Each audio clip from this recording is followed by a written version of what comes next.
Hello everyone. NCERT गणित कक्षा 11वीं में आपका स्वागत है। तो इसी क्रम में आज हम प्रश्नावली 5C का प्रश्न क्रमांक 12 सॉल्व करेंगे। तो चलिए प्रश्न पढ़ लेते हैं। तो इसमें लिखा हुआ है समीकरण 1 - के आई मॉड बराबर 2 पे पावर x के शून्य पूर्णांक हलों की संख्या ज्ञात कीजिए। तो हमें इसके शून्य पूर्णांक हलों की संख्या ज्ञात करनी है। क्या ज्ञात करनी है? शून्य पूर्णांक हलों की संख्या, यानी कि कितने शून्य पूर्णांक आएंगे। तो चलिए सबसे पहले हल लिख लेंगे। और ये जो प्रश्न हमें दिया गया है 1 - के आई मॉड बराबर 2 पे पावर x, इसे लिख लेते हैं। तो हमने लिखा, जो हमें दिया गया था वह हमने लिख लिया है। तो चलिए अब हम इसे आगे सॉल्व करते हैं। तो देख लीजिए इस साइड ये हमारा लेफ्ट हैंड साइड में ये मॉड का साइन लगा हुआ है। और किसी भी सम्मिश्र संख्या का हम मॉड कैसे निकालते हैं, तो चलिए उसे थोड़ा रफ पर समझ लेते हैं और फार्मूला भी देख लेते हैं क्या होता है। तो फार्मूला हमारा कुछ इस प्रकार होता है कि अगर मान लीजिए हमें जेड सम्मिश्र संख्या दी गई है और अगर हमें इसका मापांक निकालना है तो उसका फार्मूला यह होता है कि x² + y², यानी कि वास्तविक भाग का वर्ग और प्लस काल्पनिक भाग का वर्ग और उस पर ये अंडर रूट। तो आप समझ गए होंगे। तो मान लीजिए हमें अगर कोई सम्मिश्र संख्या दी गई है, मान लीजिए हम इसी को ले रहे हैं। तो हमें दिया गया है 1 - के आई और ये मॉड बराबर, अगर हम इसका मापांक निकालेंगे तो बताइए कैसे निकालेंगे, यानी कि मॉड्यूलस। तो सबसे पहले आपको अंडर रूट का साइन लगाना है और उसके बाद क्या करेंगे हम, वास्तविक भाग का वर्ग, और इसमें वास्तविक भाग हमारा क्या है बताइए। तो आप कहेंगे 1। तो वास्तविक भाग का हमने ये वर्ग कर दिया और प्लस, देख लीजिए फॉर्मूले में प्लस है, देख लीजिए।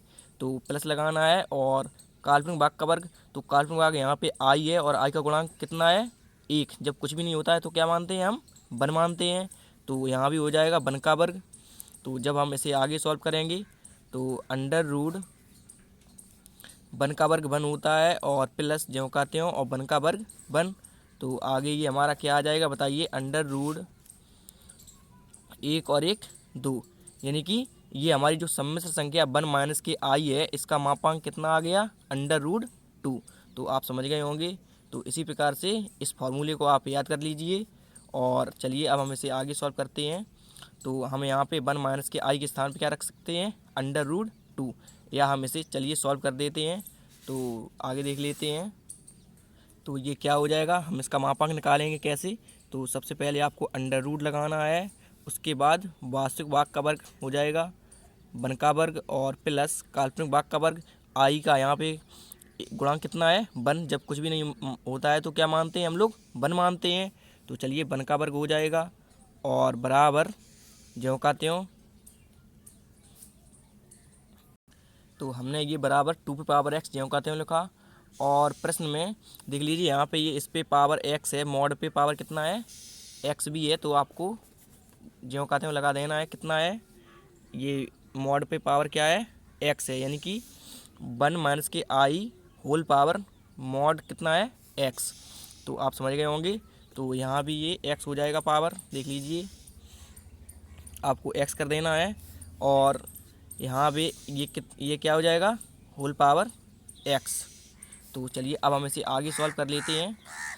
तो आगे ये क्या हो जाएगा हमारा? अंडर रूट ज्यों का त्यों 1 का वर्ग 1 और प्लस 1 का वर्ग 1 हो जाएगा और ये होल पावर x ज्यों का त्यों बराबर 2 पे पावर x। तो चलिए आगे देख लेते हैं। तो अब हम 1 और 1 को ऐड कर देंगे तो अंडर रूट कितना हो जाएगा? 2 हो जाएगा और ये होल पावर x ज्यों का त्यों बराबर 2 पे पावर x। तो चलिए आगे सॉल्व करते हैं। तो अब हम अंडर रूट का मतलब क्या होता है बताइए। तो अंडर रूट का मतलब होता है पावर 1/2, आप लोग जानते ही हैं। और अगर क्यूब होता तो उसका क्या मतलब होता है? तो क्यूब का मतलब होल क्यूब हो जाता है। और यहाँ पे अंडर रूट है तो इसका मतलब होता है पावर 1/2। तो चलिए कैसे हो जाएगा देख लीजिए। तो ये हो जाएगा 2 पे पावर 1/2 और ये x ज्यों का त्यों, क्योंकि गुणा में था x 1/2 की गुणा में हो जाएगा। तो हम इसे इस प्रकार लिख सकते हैं और बराबर 2 पे पावर x ज्यों का त्यों। तो चलिए आगे देख लेते हैं। तो अब आगे हमारा ये क्या हो जाएगा, तो आगे ये हमारा 2 पावर 1/2 और ये इंटू एक्स है बराबर 2 पे पावर x जो कहते हो। तो देख लीजिए आधार समान है, यानी कि 2 यहाँ भी है और 2 यहाँ भी है, तो इनकी घातें भी कैसी होंगी, समान होगी, यानी कि 1/2x बराबर x हम लिख सकते हैं, क्योंकि जब आधार समान है तो घातें भी समान होती हैं। तो चलिए अब हम आगे देख लेते हैं। तो हम घातों को समान कर देते हैं, तो लिखेंगे 1/2x, ये वाली घात हमने ये लिख दी 1/2x बराबर, और ये इस साइड क्या है x। तो अब हम इसे आगे सॉल्व करते हैं। तो x का 1 में गुणा करेंगे तो ये क्या हो जाएगा x/2 बराबर x। तो अब हम आगे इसका कैंची गुणा कर देंगे यहाँ बटे 1 मान के, तो क्या हो जाएगा x बराबर, यानी कि 1 का गुणा x में और 2 का गुणा x में, तो ये हो जाएगा 2x। तो चलिए x को अब हम इस साइड लेके आएंगे, तो ये प्लस का है ये माइनस का हो जाएगा, तो यहाँ क्या बचेगा 0 बचेगा और बराबर 2x जो कहते हो, और x को हम बराबर के इस साइड लेके आएंगे तो ये क्या हो जाएगा माइनस का x हो जाएगा। तो आगे बताइए हमारा क्या बचेगा, तो 0 बराबर 2x में से एक x ये कम हो जाएगा तो कितना बचेगा x बचेगा, या हम इसे इस प्रकार भी लिख सकते हैं x के बराबर में 0, यानी कि 0 बराबर x या x बराबर 0, तो हमने इसे पलट के लिख दिया है। तो आप समझ गए होंगे, तो यही हमारा आंसर हो जाएगा। देख लीजिए प्रश्न में हमसे क्या कहा गया था, तो प्रश्न में हमसे कहा गया था हमें एक समीकरण दिया गया था और लिखा हुआ था शून्य पूर्णांक हलों की संख्या ज्ञात कीजिए, यानी कि इस समीकरण के शून्य पूर्णांक हलों की संख्या ज्ञात कीजिए। तो देख लीजिए शून्य पूर्णांक हलों की संख्या देख लीजिए कितनी आई है, तो आप समझ गए होंगे x बराबर 0, यानी कि शून्य पूर्णांक हमारे कितने हैं 0 हैं।